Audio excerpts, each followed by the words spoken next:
या सगळ्या निवडणुकीच्या काळामध्ये राज ठाकरेंनी बरीच पत्र लिहिली आणि ती सोशल मीडियावरून म्हणजे ती प्रसृत होत राहिली। ती दीर्घ होती। आता असं आहे की हा इतका मोठा धक्का आहे की एक श्वास त्यांना घ्यावा लागणार आहे की आता व्यक्त होताना त्यामुळे फक्त अविश्वसनीय एवढंच त्यांना तुर्तास म्हणावंसं वाटलंय। मला असं वाटतं की आता पुढच्या काही दिवसांमध्ये मोठी पत्र परत येतील, पण तुर्तास एवढंच असं मलाही म्हणावंसं वाटतं। त्यामुळे राजीव, पण मला प्रश्न विचारायचा आहे तुम्हाला, म्हणजे तुमचं आकलन ऐकायला आवडेल की एकंदरीत ह्या निकालाचा राज ठाकरेंच्या येणाऱ्या राजकारणावर काय परिणाम होईल? नक्कीच सरिता, खूप मोठा परिणाम होईल। याचं कारण असं की राज ठाकरेंच्यासाठी आयडियल म्हणजे सिनारिओ काय राहिला असता। त्यांनी आपल्याच कार्यक्रमामध्ये हे बोलून दाखवलं होतं की महाविकास आघाडीची सत्ता येणार, भाजपचा मुख्यमंत्री होणार आणि भाजपची सत्ता येणार आणि आमच्या मदतीने मुख्यमंत्री होणार।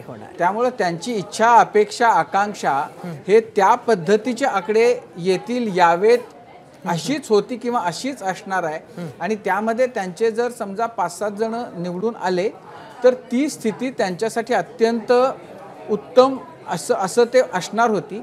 या निवडणुकीमध्ये झाले असं की मुळामध्ये भाजपलाच इतकं प्रचंड यश मिळालंय की त्याच्यापुढे बाकी सगळ्या पक्षांचं जे काही यश आहे ते अगदी असं खुजं वाटावं अशा प्रकारचं।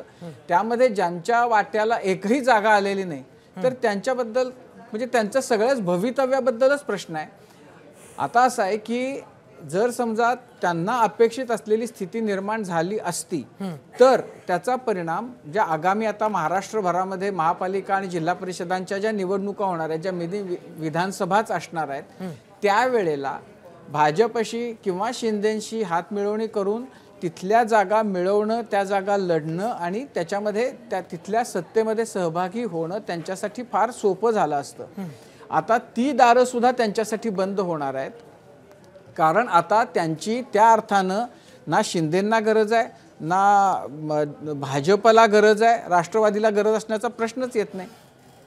त्यांची गरज ना आता काँग्रेसला घ्यावीशी वाटते, त्यांची गरज ना शरद पवारांच्या राष्ट्रवादीला वाटते आणि उद्धव ठाकरेंना त्यांना घ्यावंसं बरोबर वाटतच नाही। त्यामुळं आत्तापर्यंत असं की स्वतःच्या इच्छेनं मला वाटेल तेव्हा जाऊ शकतो अशा स्थितीतून कुणालाच नकोच्या अवस्थेमध्ये मनसे जाऊन पोचलेला आहे आणि मनसेच्यासाठी हा मोठा काळ आहे, मोठा संघर्ष आहे। अर्थात राज ठाकरे गेली 18 वर्ष या संघर्षातून असं त्यांचा तो सुरू राहिलेला आहे। राज ठाकरेंचं फॉलोईंग, त्यांच्यावर प्रेम करणारे कार्यकर्ते, त्यांच्या सभांना होणारी गर्दी, त्यांच्या व्हिडिओजना मिळणारे प्रचंड व्ह्यूज, हे सगळं त्यांची एक जागा आली काय, 0 जागा आली काय, त्यांना ते तसंच राहिलं। गेल्या खेपेलाही एकच जागा त्यांची आली होती निवडून, तरीसुद्धा ट्रॅक्शन त्यांना खूप होतं। आता तर ते अगदीच शून्यावर आलेत। त्यामुळं त्याच्यामध्ये जे गेल्या खेपेची स्थिती होती त्याच्यामध्ये घट झालेली आहे, पण त्यांच्या एकूण मनसे पक्षाच्या भविष्याबद्दल मोठा प्रश्न आहे।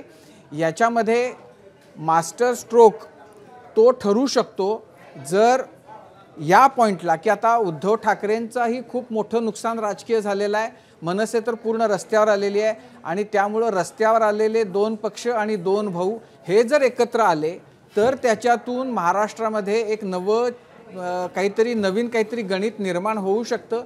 महाराष्ट्रातल्या अनेक लोकांना असं वाटतं की ह्या दोन्ही ठाकरेंनी त्यांचे इगोज बाजूला ठेवावेत आणि एकत्र यावं। एरवी जर हे 2 भाऊ नसते तर ते कदाचित कधीच त्यांचं एकमेकांबरोबर युत्या झाल्या असत्या, कारण कोणतेही वैचारिक आणि कसलंही म्हणजे काही संबंध नसलेले पक्षसुद्धा एकत्र आल्याचं आपण बघतो। रिपब्लिकन पक्ष आणि भाजप यांच्यामध्ये वैचारिक 2 टोकाचे आहेत पण ते एकत्र आले।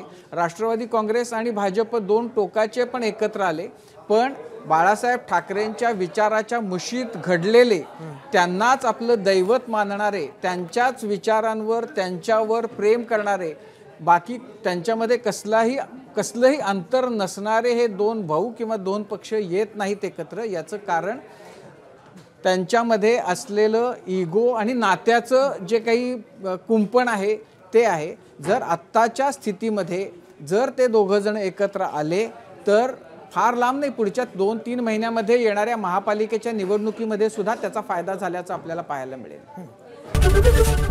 एबीपी माझा, उघडा डोळे बघा नीट।